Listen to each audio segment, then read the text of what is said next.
Lovecraft é uma história em quadrinhos que foi originalmente publicada em 2002 pelo selo Vértigo da DC. E ela foi originalmente escrita pelo Hans Rodinoff, que ele é um roteirista que trabalha na área de cinema, e a partir desse roteiro feito primeiro pelo Rodinoff, ela foi adaptada para um roteiro de história em quadrinhos pelo Kate Giffen. E o Giffen é um roteirista que tem uma longa história de trabalhos na DC, né? Ele é um dos co-criadores do Lobo, ele foi roteirista da Liga da Justiça Internacional, e os desenhos foram feitos pelo Henrique Breccia. O Henrique Breccia é um desenhista de quadrinhos argentino que ele se inseriu no mercado estadunidense, ele fez outras produções para DC além dessa, mas antes disso ele tem toda uma carreira na Argentina como autor de quadrinhos.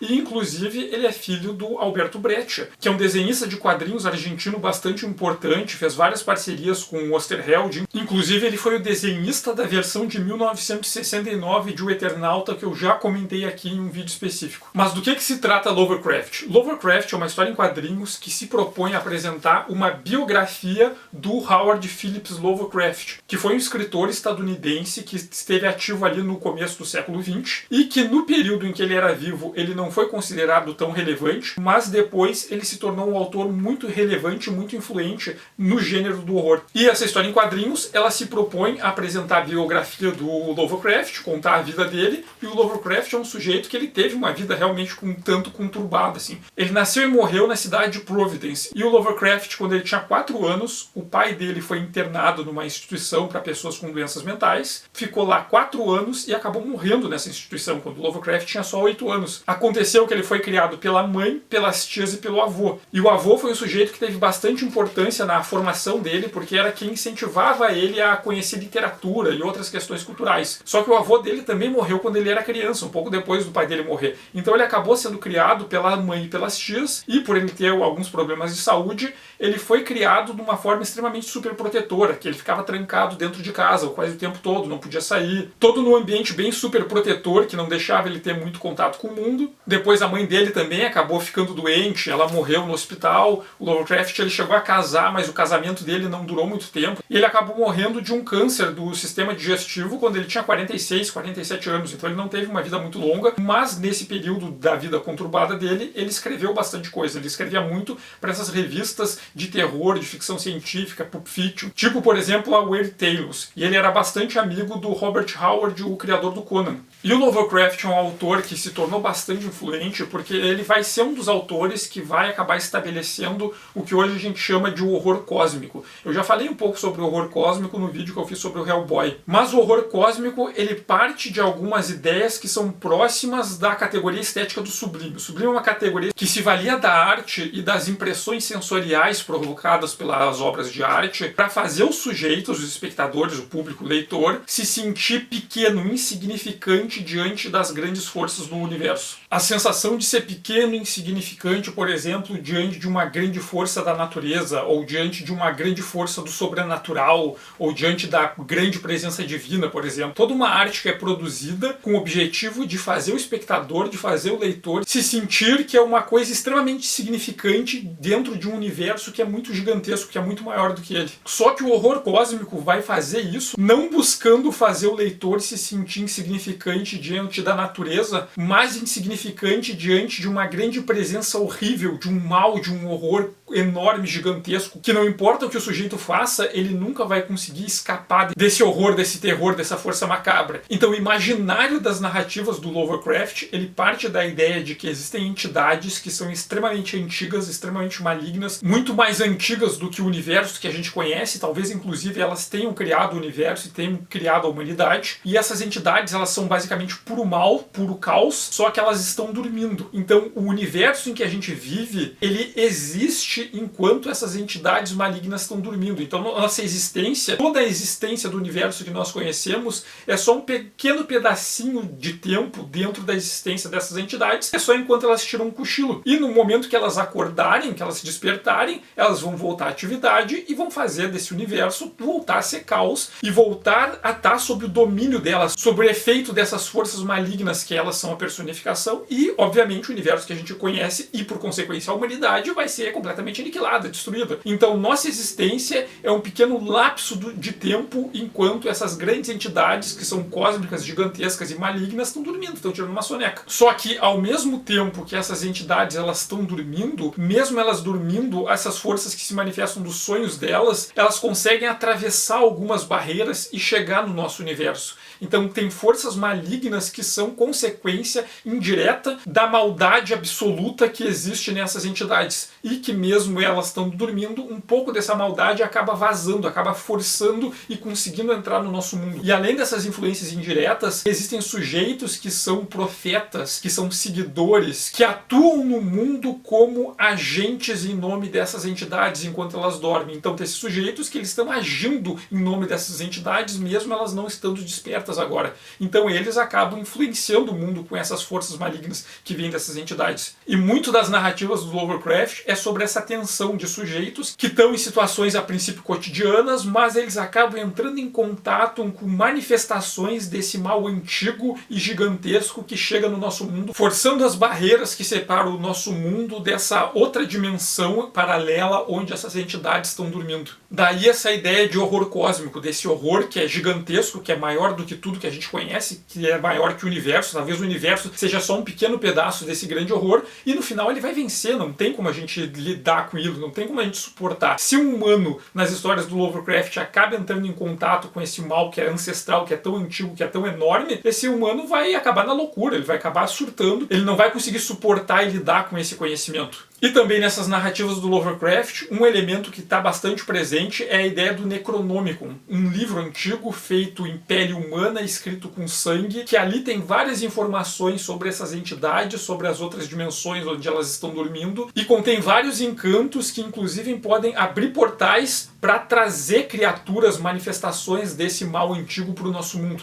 E muitas das histórias do Lovecraft eram inspiradas por pesadelos que ele tinha. Então o pesadelo é uma coisa que aparece bastante na obra dele, como o pesadelo durante os sonhos é quando essas entidades, quando esse mal antigo ancestral que está em essa outra dimensão, consegue passar para a nossa dimensão e interferir nas pessoas, influenciar as pessoas através dos sonhos. E como Lovecraft tinha esses pesadelos, também uma coisa que se discute, o quanto de fato ele talvez acreditasse nisso, que ele, quando ele dormia, quando ele sonhava e tinha esses pesadelos, ele estava se conectando com algo terrível que existia em algum outro plano. Então essa temática desse horror cósmico é uma constante na obra do Lovecraft. E é justamente um dos temas que vão ser explorados nessa história em quadrinhos, porque ela é uma biografia do Lovecraft, ela parte de vários elementos que aconteceram de fato, que são documentados da vida do Lovecraft, mas ela também parte de ficção. Ela pega esse imaginário das histórias do Lovecraft e pensa, e se de fato, quando ele tinha esses pesadelos, ele estava se conectando com esse outro plano, com essa outra dimensão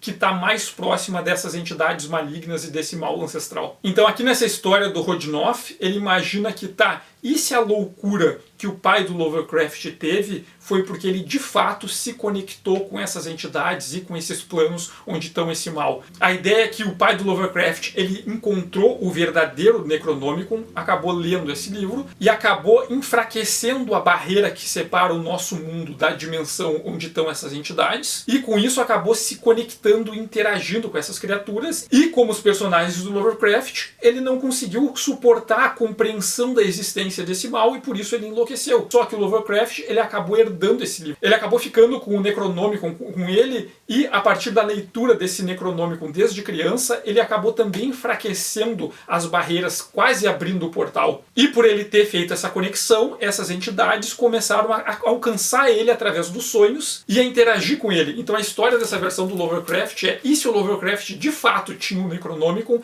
e ele de fato acessava essas outras dimensões, que ele transformava em texto, em histórias, para tentar lidar com aquilo, era um jeito dele aliviar o terror, o que ele sentia, o horror que ele sentia por conhecer, por saber, por essas criaturas interagirem com ele. Só que ao mesmo tempo essas criaturas, essas entidades, esses agentes dessas grandes entidades malignas que estão dormindo, tentavam ir atrás do Lovecraft para tirar o Necronomicon dele e abrir de fato o portal para essas entidades virem todas para a Terra. Então essa história em quadrinhos, ela parte de uma ideia de biografia, mas dentro de elementos elementos que são biográficos, de momentos que aconteceram de fato na vida do Lovecraft. Ela insere essas cenas, essas passagens que são de ficção, que são de horror. O Lovecraft, sabendo que aquele mal antigo ele realmente existe, ele escreve as histórias dele, ele ganha dinheiro com isso. É a única coisa que ele sabe fazer e geralmente não é dinheiro suficiente para ele conseguir viver decentemente. Mas enquanto ele faz isso, é um jeito dele aliviar, dele sentir menos horror, dele ter menos pesadelos, mas ao mesmo tempo essas entidades, essas criaturas malignas, esses agentes dessas entidades estão sempre lá tentando influenciar ele, tentando conseguir tirar dele o Necronomicon para fazer ele abrir o portal para essas entidades conseguirem invadir o mundo. E tem uma coisa interessante nessa história, que é como o Brecha ele trabalha as questões formais da narrativa. Porque quando ele está falando sobre a vida do Lovecraft, ele vai manter um estilo que é um tanto naturalista, inclusive é um estilo que tem uma inspiração ali naquelas ilustrações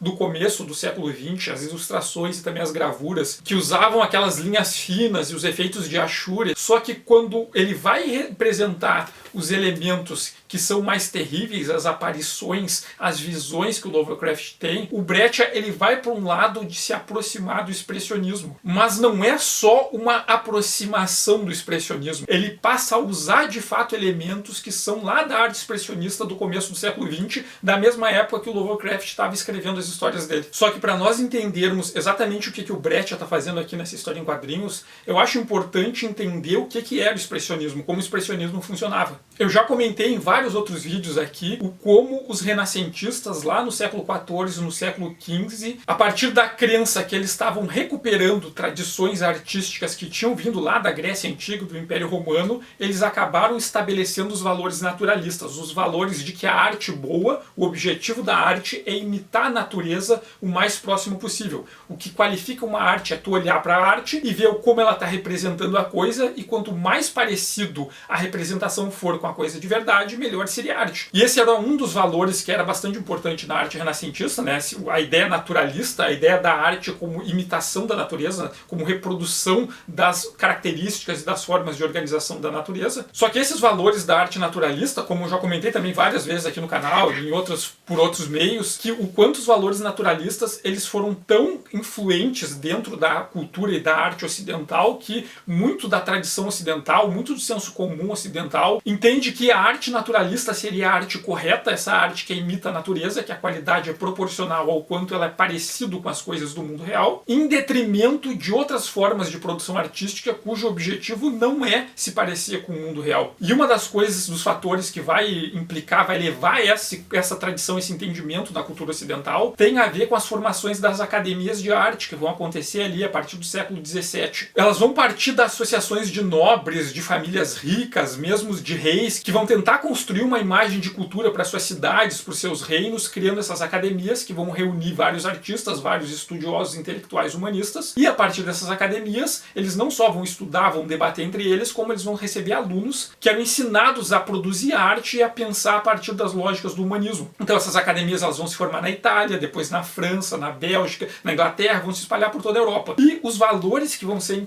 ensinados nessas academias eram os valores da arte naturalista. Tu ia lá para essas academias, mesmo no século XVII, quando já tinha ali o estilo que a gente hoje entende que chama de barroco, o barroco que era ensinado era o barroco naturalista, esse barroco que tinha uma herança da tradição clássica que entendia que a arte devia imitar a natureza. E nesse período, essas academias de arte, elas vão muito cultuar a imagem do Poussin. O Poussin era um pintor francês, que ele foi para a Itália, aprendeu sobre toda a tradição do Renascimento, aprendeu a pintar segundo o barroco com influência clássica e voltou para a França. E quando ele voltou para a França, a nobreza francesa, as academias francesas, eles tinham como objetivo tentar roubar da Itália essa posição de o país com o maior desenvolvimento artístico da Europa. Então eles vão começar a construir narrativas de que o Poussin era o maior artista, não só que vivo, como o maior artista que existiu. Vários autores, vários críticos de arte, vários professores das academias vão começar a dizer que o Poussin era o único artista que ele tinha superado Michelangelo. E se o Poussin ele tinha superado Michelangelo, que por muitas narrativas era visto visto como o maior artista do Renascimento. Os artistas novos, eles não precisavam mais ir lá no Renascimento, ir lá na Itália para se inspirar e para ver o Michelangelo, ver o Leonardo e esse pessoal. Não, eles simplesmente poderiam olhar para o Poussin. Então o Poussin,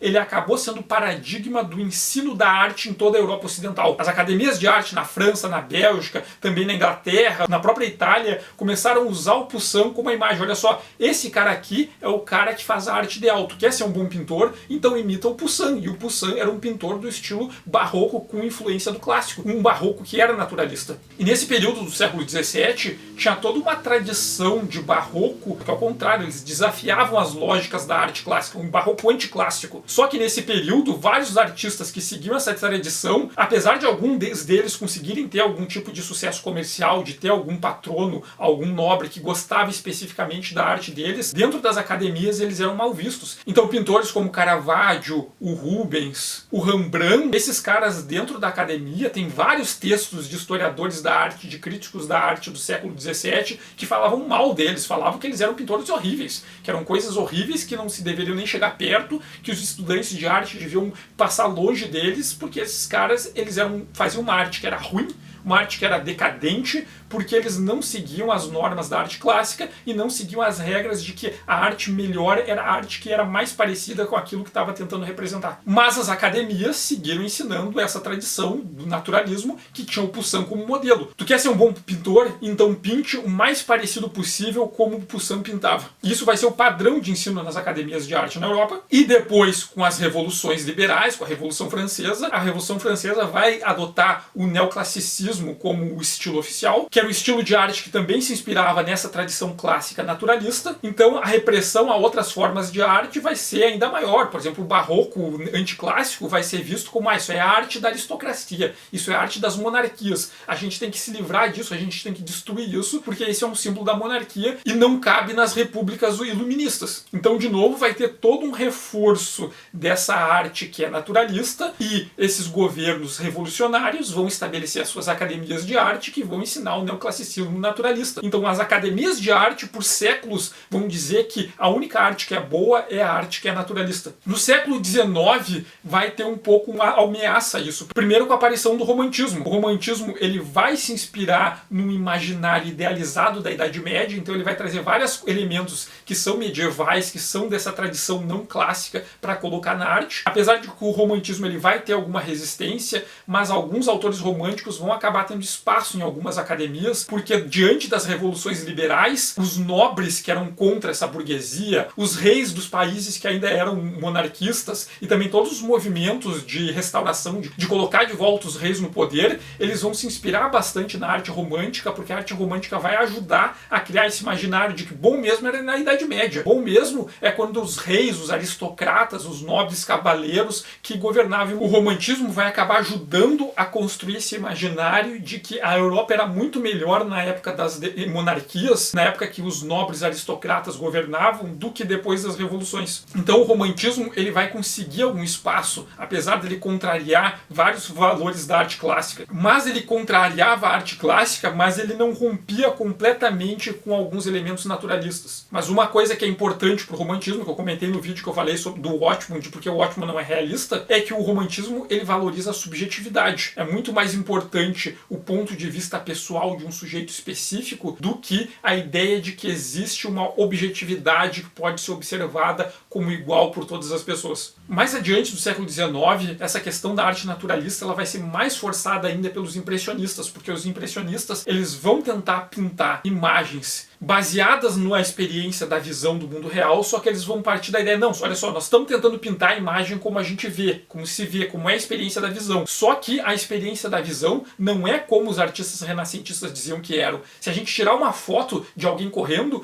a gente não vai ver uma visão de uma pessoa extremamente nítida e bem definida. Se a gente tirar uma foto de uma pessoa correndo, nós vamos ver um borrão. Então a representação de fato de um momento estático do mundo real não é uma imagem clara, bem visível, bem legível. É um borrão, é uma mancha. São rabiscos. A visão humana, na verdade, é um monte de manchas que estão sempre em movimento. Então, se a gente for captar o momento da visão humana estático, vai ser borrões. Então, isso vai tensionar quebrar um pouco essa ideia da arte naturalista como uma arte que é ideal, como uma arte que é perfeita, que deve ser seguida. Só que os impressionistas também, eles não vão ter espaço, eles vão ser vários autores impressionistas, eles não vão ser aceitos nas academias de arte ou vão ser expulsos das academias de arte. Mas o momento que nos importa mesmo aqui é no começo do século XX, porque no começo do século XX a gente vai ter o que é chamado de as vanguardas modernistas. O modernismo, ele é um movimento que acontece, mas ele não é homogêneo, ele não é uniforme. Ele vai acontecer em vários lugares da Europa e também depois em outros lugares do mundo, e o objetivo do modernismo era justamente romper com a tradição da arte naturalista e da arte clássica. Os modernistas, apesar deles serem vários movimentos diferentes, cada um com uma proposta, cada um com uma regra, com um manifesto, o que eles tinham em comum é que eles acreditavam que a arte clássica já tinha se esgotado. Essa arte naturalista não vai levar as pessoas a lugar nenhum. Inclusive já existia o cinema e a fotografia. Se tu quer uma imagem que imite o mundo o mais próximo possível, eles acreditavam que era muito mais fácil fazer isso com uma foto ou com uma filmagem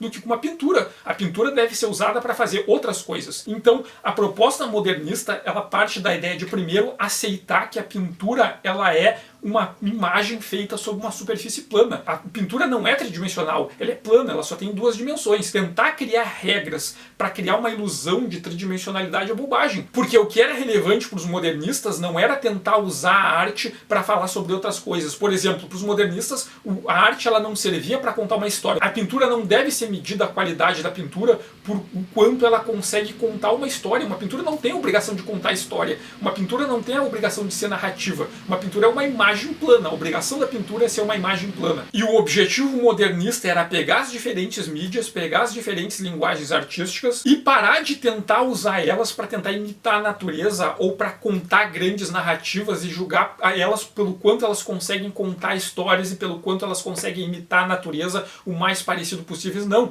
É procurar o que é específico de cada linguagem, o que é específico de cada mídia. O que é pintura? O que é que dá para fazer só na pintura que não dá para fazer em nenhuma outra mídia, que não dá para fazer na literatura, que não dá para fazer na fotografia, que não dá para fazer na escultura. É isso que é importante para a pintura. Vamos trabalhar nisso. A mesma coisa vai para as outras artes. Pega a literatura, o que só dá para fazer na literatura que não dá para fazer nas outras mídias. É por aí que a gente tem que explorar a literatura. A mesma coisa vale para o teatro e para a música. Então tinha toda uma proposta de romper com a ideia de que a arte ela tem que contar uma história, que ela tem que contar uma narrativa. A arte não precisa ter história nenhuma. Uma imagem pode ser só uma imagem por ela própria. E o valor da imagem é a própria imagem, não é a historinha que ela está contando. E o valor dessa pintura, desse desenho, dessa escultura, não é pelo quanto ela imita a natureza. Eu posso usar a pintura para pintar uma imagem que nunca poderia ser vista na natureza. Isso sim é explorar a pintura. É criar imagens, formas que as pessoas nunca conseguiriam ver se não fosse na pintura. A mesma coisa vale para a escultura. Criar uma forma que não existe na natureza. E é criando essas formas que não existem no mundo natural que vai estar de fato se explorando todo o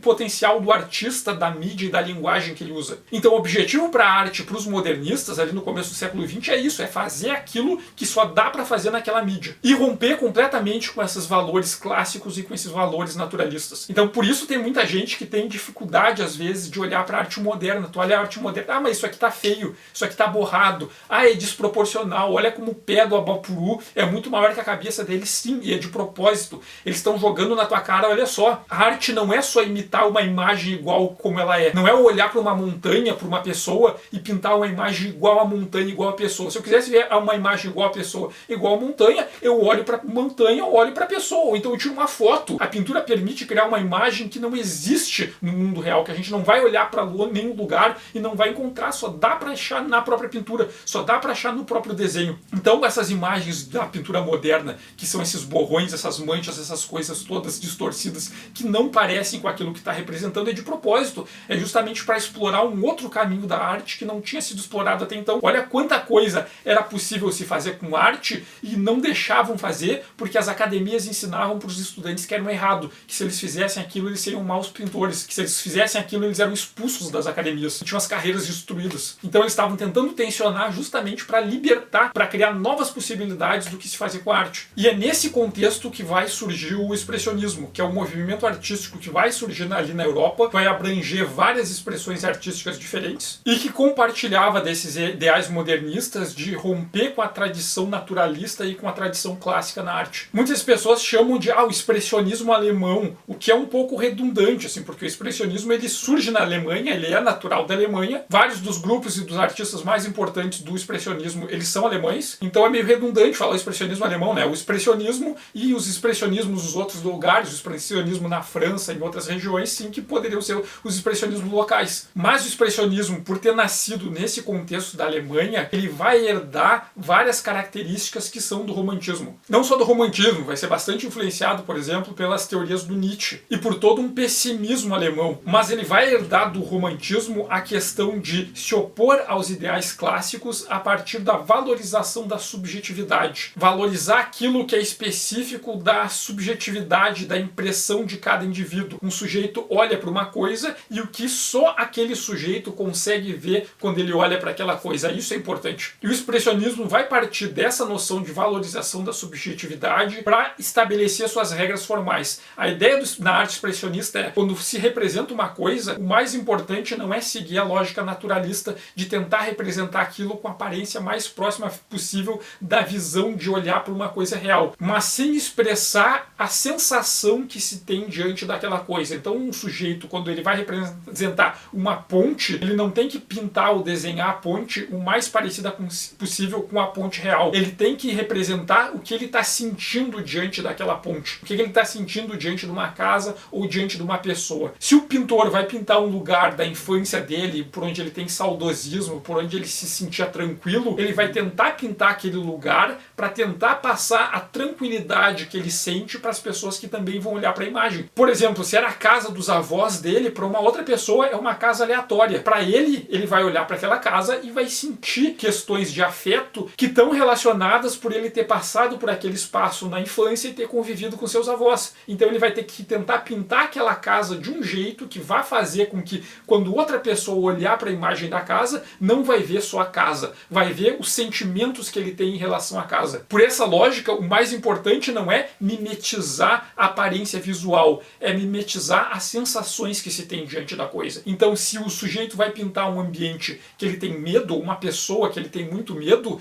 ele vai ter que pintar esse ambiente ou essa pessoa de um jeito aterrorizante para que outro sujeito olhe para aquela imagem e sinta o mesmo medo que ele sente. E assim sucessivamente em relação a outras emoções. A ideia de que o objetivo da arte não é representar os elementos tentando imitar a aparência física deles, ser igual opticamente, não. É tentar representar as coisas colocando ali a carga emocional que o sujeito tem sobre aquelas coisas e fazendo com que os outros sujeitos, ao olharem para aquela imagem, consigam sentir o que ele sente. Então a função da arte é compartilhar sensações, compartilhar sentimentos. Tem experiências que são subjetivas, que só um sujeito consegue sentir e ele não consegue explicar para os outros, é pegar a arte e usar isso como um instrumento para mostrar para os outros as emoções do artista. Então é uma forma de pensar a arte que é completamente diferente das regras da arte clássica e da arte naturalista. E não é por isso que ela é uma arte inferior, ela é simplesmente um modo de fazer a arte segundo outras regras. E para se valorizar esse tipo de arte, tu tem que julgar ela a partir das próprias regras dela, porque se eu pegar as regras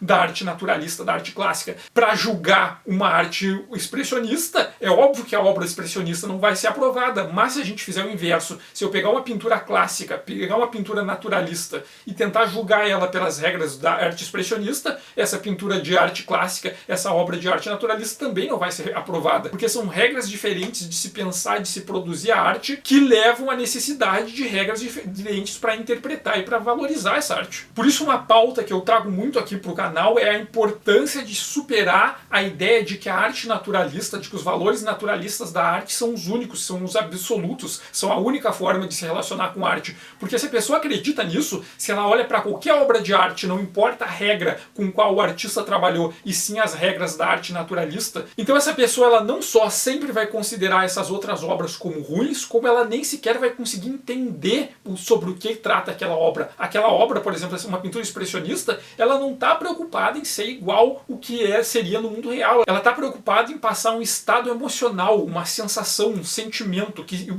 pintor teve diante daquela coisa. Então dane-se o mimetismo óptico. Se vai pintar um cavalo, não importa que não existam cavalos verdes, que não existam cavalos azuis. dentro das regras do expressionismo, tu pode pintar um cavalo de verde, tu pode pintar um cavalo de azul. Se o cavalo ser verde ou o cavalo ser azul, vai ajudar a fazer o espectador daquela obra conseguir sentir o estado emocional que o artista quer passar para ele. O importante é passar um estado emocional. Dane-se se vai ficar igual, parecido ou diferente do objeto original que está sendo representado. E outra coisa que vai ser bastante importante para os expressionistas vai ser se opor ao positivismo, aos ideais positivistas ali do Auguste Comte e dos discípulos e seguidores dele. Porque o positivismo ele é uma corrente teórica que ele era bastante forte ali na Europa, né, final do século XIX, começo do século XX, e que tem resquícios que nos afetam até hoje, mas que hoje ele é bastante criticado em várias áreas de conhecimento. Porque o positivismo muitas vezes partia de ideias de pegar instrumentos, ferramentas, metodologias que eram das ciências mais duras e tentar aplicar isso nas ciências humanas, nas artes, para fomentar uma ideia de uma sociedade tecnicista. Assim, um dos absurdos mais tradicionais, mais clássicos do positivismo é quanto à ideia da evolução. Os positivistas, eles se apropriaram de toda uma teoria que vinha lá da biologia, das teorias do Darwin, quando Darwin fala sobre evolução, só que eles distorceram completamente as teorias do Darwin para aplicar eles em questões das ciências humanas, mas de um jeito que distorcia completamente essas interpretações para fazer sentido porque os objetivos que eles queriam. Assim, por exemplo, a questão da evolução. Quando a gente pega as teorias da evolução do Darwin, o Darwin falava em evolução como sinônimo de derivação. Evoluir é criar uma coisa nova a partir de modificações numa coisa antiga. Pega uma coisa que já tinha, modifica alguns elementos até ela virar uma coisa nova, essa coisa está evoluída. Então a evolução é derivação. Em nenhum momento o Darwin fala que evolução é melhoria. Evoluir não é ficar melhor, evoluir é ficar diferente. E o que o Darwin fala sobre valoração da evolução é relativo à adaptação. Uma forma de vida mais evoluída é aquela que passou mais modificações para se adaptar a um ambiente, mas não significa que ela é melhor do que os estágios anteriores da evolução. Porque se essa forma de vida que evoluiu para se adaptar a um ambiente for colocada em outro ambiente, ela não vai ser tão boa quanto ela era naquele ambiente para qual ela evoluiu. Por exemplo, os peixes são menos evoluídos do que os mamíferos, porque os mamíferos sofreram mais modificações, mais derivações em relação a um ancestral comum. Os peixes sofreram menos modificações e são mais próximos do ancestral comum. Então os mamíferos são mais evoluídos. Mas se a gente pegar um peixe e um mamífero e largar os dois no meio do oceano, a chance do peixe sobreviver é muito maior do que a chance da maioria dos mamíferos. Porque o fato do mamífero ter evoluído mais não significa que ele é melhor de forma absoluta. Vai depender do ambiente. A evolução é específica para um contexto. Se tu colocar em outro contexto, o que era melhor pode se tornar pior e o que era pior poderia se tornar melhor no sentido de mais eficiente. Evolução na biologia não tem nada a ver com melhoria. O que os positivistas pegaram? Eles vão pegar essa ideia de evolução e vão distorcer elas para confundir evolução com melhoria. Inclusive até hoje tem gente que usa na linguagem cotidiana evoluir como um sinônimo de melhoria. Isso é errado. Isso acontece porque a herança das teorias positivistas está tão enfiada em tudo que é lugar que a gente não consegue mais se livrar dela. Mas os positivistas vão usar isso para falar sobre história, para falar sobre desenvolvimento social. E aí que dá um grande problema, porque segundo eles, evolução é melhoria. E a civilização europeia, segundo as teorias positivistas, eram as civilizações mais evoluídas. Se evolução é igual melhoria e os europeus são os mais evoluídos, se presumia que todas as outras civilizações eram menos evoluídas, eram inferiores, eram piores. Então a teoria positivista ela vai contribuir muito para várias questões de racismo, de xenofobia, porque vai criar essa ideia de que existem civilizações que estão mais evoluídas, que estão mais avançadas e as outras civilizações que estão diferentes estariam atrás na linha de evolução. Porque os positivistas não conseguiam entender a ideia de que o desenvolvimento histórico, o desenvolvimento social das diferentes civilizações não é uma linha com várias etapas em que as civilizações vão evoluindo e avançando e cada vez ficando melhor e que a Europa está lá no topo e as outras civilizações necessariamente estão em degraus anteriores na escada. Não, o desenvolvimento social das civilizações pode ser em forma de rede. Cada civilização vai se desenvolver por um caminho diferente conforme é mais interessante para o contexto delas, para o ambiente delas, os elementos que eram relevantes para aquela cultura e para aquela sociedade. Então a civilização africana, ameríndia, ela não estaria atrás das civilizações europeias, ela simplesmente teria se desenvolvido por um outro caminho. Só que esses positivistas se negavam a aceitar que outras civilizações não europeias estariam em igualdade dos europeus, mesmo sendo diferentes. Não, se eram diferentes, para eles tinham que estar antes, teriam que ser inferiores, porque eles entendiam a evolução como melhoria e que a Europa era a zona do mundo mais evoluída. Então, esse é um dos exemplos do quanto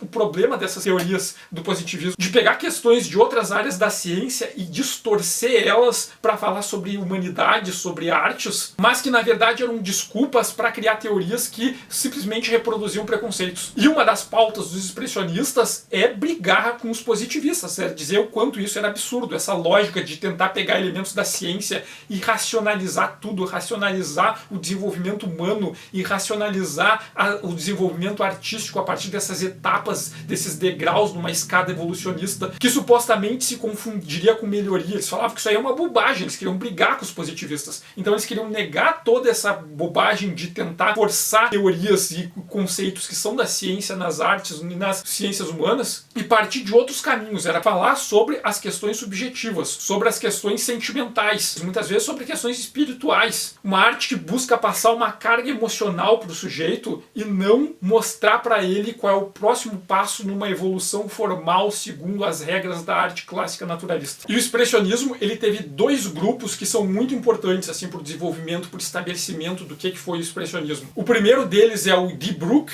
que é A Ponte, que é um grupo que se formou ali na região de Dresden a partir de 1905. E o Die Brücke, eles escolheram esse nome a partir de uma citação do livro Assim Falou Zaratustra, do Nietzsche. Uma parte que o Nietzsche escreve que a grandeza do homem, ela quer uma ponte para alguma coisa e não um fim por si só. Então o pessoal da Ponte, eles acreditavam que a função deles era destruir completamente os valores naturalistas clássicos na arte para propor um novo caminho pelo qual os artistas do futuro iam poder experimentar, eles iam poder explorar, eles iam poder criar livremente sem sofrer essa pressão dessas academias, dessas instituições que iam repreender eles se eles fizessem algo que não fosse clássico, se eles fizessem algo que não fosse naturalista. Era a ideia de proporcionar um novo caminho para o desenvolvimento artístico. E o pessoal da Ponte, eles eram muito ligados também com questões sociais, porque o expressionismo ele vai estar muito vinculado com esse começo do século XX, com o contexto ali da Primeira Guerra Mundial, da Grande Depressão, até a Segunda Guerra Mundial. Então vários autores do expressionismo, e também por essa herança melancólica do romantismo, por essas influências do Nietzsche e de todo esse melancolismo alemão, eles vão construir uma produção artística que vai falar bastante sobre pessimismo, bastante sobre melancolia, que vai tratar bastante da questão humana,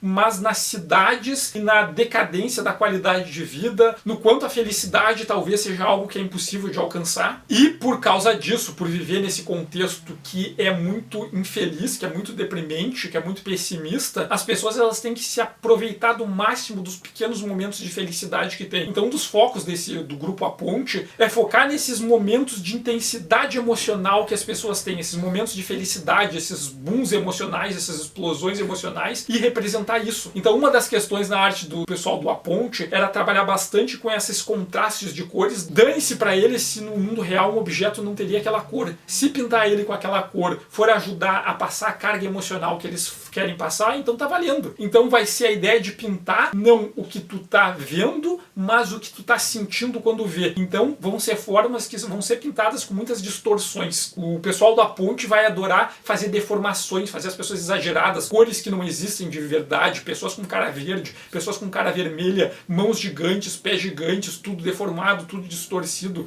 Se for para passar alegria, se for para passar medo, se for para passar impulsividade, raiva, tá valendo fazer todas essas distorções. Então uma arte que vai intencionalmente quebrar com todas as regras do naturalismo, porque não é para representar a visão, é para representar a sensação. E o pessoal da Ponte também, por querer romper com esses valores da arte clássica, dos valores da arte naturalista, eles vão também buscar alternativas em outros lugares que vão permitir essa liberdade para os artistas do futuro que eles pretendiam. Então eles vão começar a valorizar, por exemplo, a arte africana, a arte da Oceania. Pegar, olha só, isso aqui é completamente não naturalista, isso aqui é completamente fora das regras clássicas, mas é arte tão legítima quanto a arte naturalista e quanto a arte clássica. Vocês querem usar inspiração de outras artes, vocês podem usar referências da arte africana, da produção artística da Oceania, ameríndia, que está valendo. E um outro grupo que vai ser também bastante importante é o Der Blaureiter, o Cavaleiro Azul, que é um grupo que se organizou ali em 1911 a partir dali da região de Munique. E o Cavaleiro Azul, eles também eram expressionistas, eles também compartilhavam com essa negação dos valores clássicos, dos valores naturalistas, com essa briga contra os positivistas, positivistas, mas eles tinham alguns entendimentos diferentes do pessoal da Ponte em algumas questões. Por exemplo, enquanto o pessoal da Ponte ele buscava pegar esses momentos de explosão emocional, de intensidade da vida para representar, o pessoal do Cavaleiro Azul não. Eles falavam menos em representar essas intensidades, essas explosões emocionais e tentar mais representar a questão de um estado de paz interior do artista. A ideia de um artista como um sujeito que ele medita, que ele alcança uma paz interior e transcende, e por isso ele consegue alcançar sentimentos especiais, específicos, e a função do artista é pegar esses sentimentos que ele alcança através desse estado de paz interior e passar aquilo para a arte, para que outras pessoas, quando olhem para aquelas obras de arte, também consigam acessar esse estado emocional. Então o pessoal do Cavaleiro Azul, eles vão apelar menos para essa questão da deformidade, da distorção, apesar de que sim,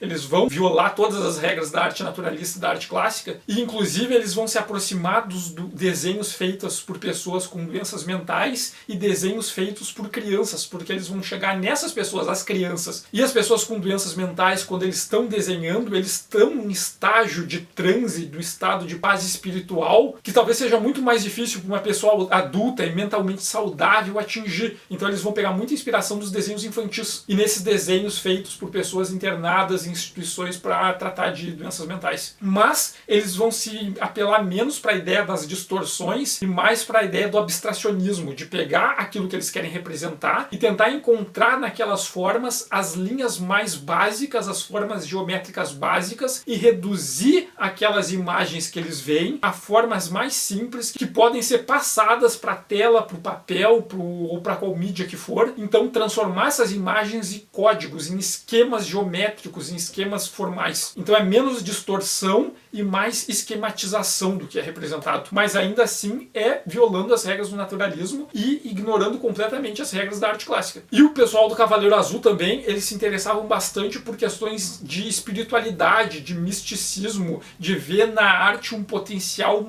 talvez mágico de atingir esses estados emocionais que não se pode alcançar de outras formas, ou é difícil de alcançar de outras formas, e conseguir usar a arte como um objeto que pode transmitir isso para as outras pessoas. Então, qualquer um dos movimentos, né, tanto o pessoal da Ponte quanto o pessoal do Cavaleiro Azul, é uma forma completamente diferente de pensar as funções, os objetivos e as formas de fazer a arte do que se ensinava nessas academias que seguiam as regras da arte clássica naturalista. E entendendo como o expressionismo funciona, quais eram as regras e os valores do expressionismo, dá para se apreciar melhor o que o Breccia faz aqui na história do Lovecraft. Porque o Breccia, quando ele vai falar de questões biográficas do Lovecraft, que de fato aconteceram, que são conhecidas, que são registradas, ele vai fazer desenhos que são mais naturalistas e que usam elementos estilísticos que eram comum ali nas ilustrações e nas gravuras do começo do século XX. Só que conforme vão acontecendo coisas macabras, coisas fantásticas, coisas que não estão registradas, que não aconteceram na vida de fato do Lovecraft, ou que são questões sobrenaturais, ele vai aos poucos mudando o estilo dele e se aproximando mais do expressionismo, ficando cada vez mais expressionista. Mas não levemente influenciado pelo expressionismo, ele vai a fundo no expressionismo, ele vai usar essas cores que não existem no mundo real,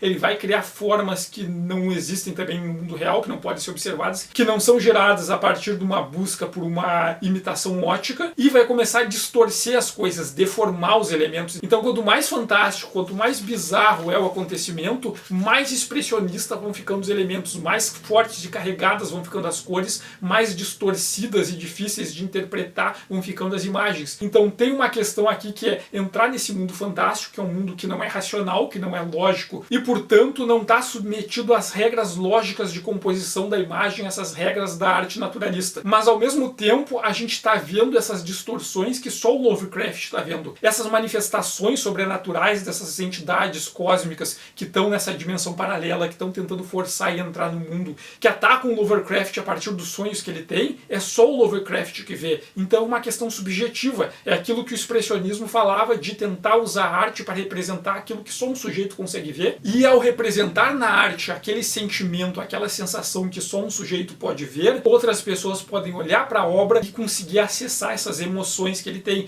Nesse caso aqui é horror, é pânico, é terror. Só o Lovecraft está vendo. Como só ele está vendo, é as regras do expressionismo, é todas as distorções distorções para mostrar um medo que o medo a gente não consegue desenhar. O medo é uma abstração que não tem forma. Como é que eu vou representar o medo? Eu vou criar distorções, como faziam os expressionistas, para tentar, através de formas, fazer com que outras pessoas sintam aquele mesmo medo, entendam aquele sentimento. Então é um recurso muito interessante que o Brecht faz aqui, ao apelar para o expressionismo nesses momentos que o Lovecraft está tendo contato com essas forças sobrenaturais, que a gente nem sabe se ele está tendo contato ou não, porque talvez seja alucinação, talvez seja loucura dele, do mesmo jeito que o pai dele teve uma doença mental, talvez ele simplesmente teve uma doença mental e achava que esses pesadelos que ele tinha, que essas histórias que ele contavam, existiam de verdade. Então, de novo, uma questão que é só subjetiva. E quando passa essa questão subjetiva e volta para o mundo real, para o mundo material, para os momentos biográficos do Lovecraft que a gente sabe que realmente aconteceram, que foram documentados, volta a ser uma arte mais naturalista. E, de novo, quando novos eventos malucos, fantásticos, sobrenaturais aparecem, que só o Lovecraft consegue ver, ninguém mais consegue ver, as imagens se tornam, de novo, cada vez mais expressionistas. Então, ao longo da HQ, o Brecht vai e volta do naturalismo para o expressionismo conforme é a necessidade do contar a história. Conforme o Lovecraft tem certeza que ele está vivendo no mundo real, e a gente também tem certeza porque são questões da biografia da vida dele que são documentadas, que são registradas, mas quando as questões sobrenaturais começam a se manifestar, o Brecht vai passando o desenho cada vez mais expressionista para alguns momentos de loucura total, de horror total, que ficam completamente expressionistas ao ponto que é difícil entender exatamente o que está acontecendo, que a ideia é representar não necessariamente o que está acontecendo com o Lovecraft de fato, mas o sentimento, a sensação de medo e de horror que ele está sentindo. Mas tem mais uma leitura ainda possível de se fazer a partir dessa arte do Brecht, que está relacionado em como o expressionismo foi recebido por algumas instituições e pessoas mais conservadoras. O expressionismo ele se desenvolveu bastante na Alemanha até a ascensão do Hitler. Quando o Hitler subiu ao poder, e o Hitler ele vai trazer todo aquele imaginário de valores clássicos de novo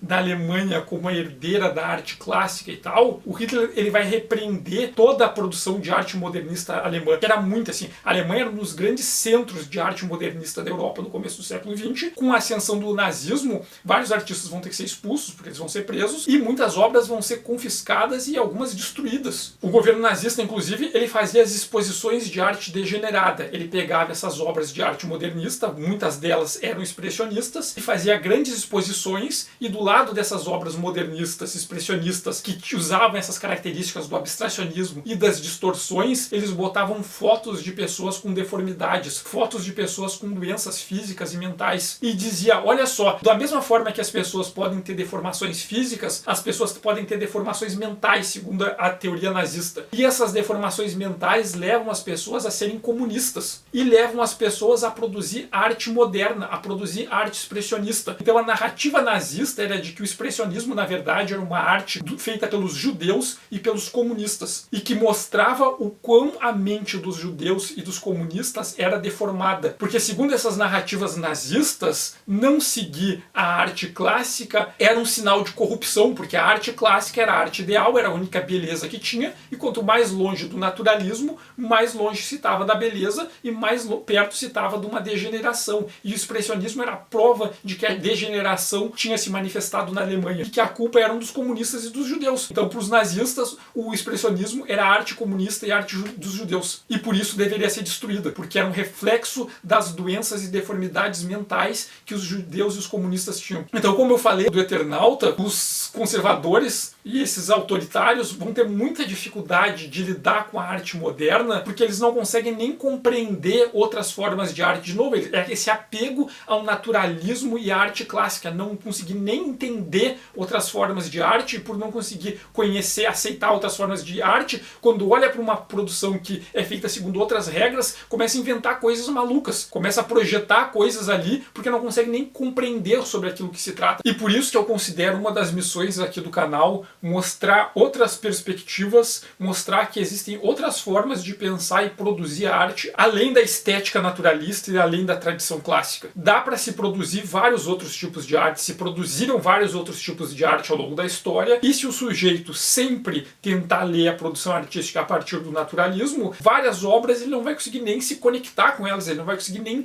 interpretar e ler o básico delas. Por isso a importância da educação artística e da educação cultural, de mostrar que existem outras formas de fazer, de produzir e dispensar arte. Mas voltando ao Lovecraft, o Lovecraft era um sujeito que ele era bastante conservador em vários aspectos, assim. Mesmo depois, no final da vida dele, quando ele se tornou simpatizante do socialismo e começou a defender alguns ideais socialistas, a noção que ele tinha de socialismo era um socialismo extremamente elitista. Era um socialismo que não deveria ter participação popular de fato, mas um socialismo em que o Estado deveria ser controlado pelo que ele considerava uma elite de intelectuais. Era um tipo de socialismo bastante oligárquico, assim, mas a maior parte da vida dele, ele defendeu vários ideais bastante conservadores. E em relação à arte estética, ele também defendia ideais bastante conservadores. Sobre isso, eu vou ler uma pequena passagem aqui para vocês de um texto chamado Vermont, Uma Primeira Impressão, que é justamente o que fala o título, né? É ele comentando sobre uma viagem que ele fez a Vermont. E tá aqui nessa edição de Um Sussurro nas Trevas. Então tem um trecho que ele vai para a cidade e comenta: os vilarejos litorâneos mais ao sul foram acometidos pela praga da mutação e da modernidade. Estranhas metamorfoses e excrescências,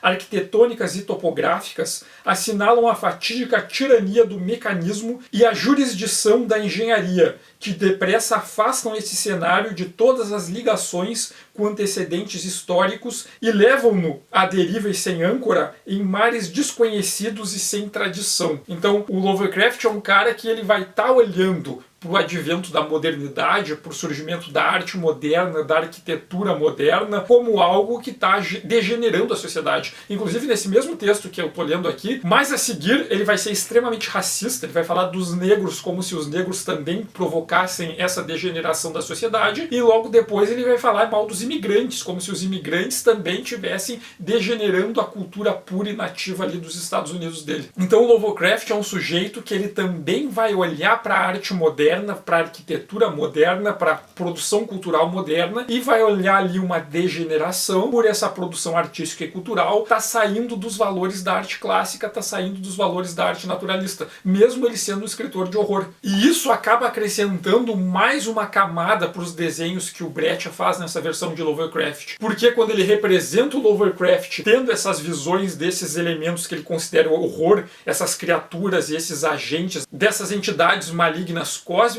essas imagens se aparecem para ele e se aparecem para o leitor como imagens expressionistas. Ou seja, o Lovecraft ele considerava que a arte moderna, que a arte expressionista, era uma arte degenerada, era uma arte impura que estava corrompendo os grandes valores da sociedade, da cultura e do país dele. Então faz sentido para o Lovecraft, quando ele vê esses monstros, essas entidades que são malignas, que são o horror, que vão destruir, vão corromper todo o universo e toda a humanidade, ele olha para essas entidades e essas entidades se aparecem para ele como formas de arte modernista, como formas expressionistas, porque ele considera que o estilo expressionista é degenerado e essas entidades são entidades degeneradas. Então aqui o Breccia ele junta essa noção do conceito com as questões formais da história e faz para esse sujeito que tem preconceito, que vê a arte expressionista como algo degenerado, ele vai projetar esse expressionismo, essas formas expressionistas sobre essas entidades, sobre esse mal que ele considera que vai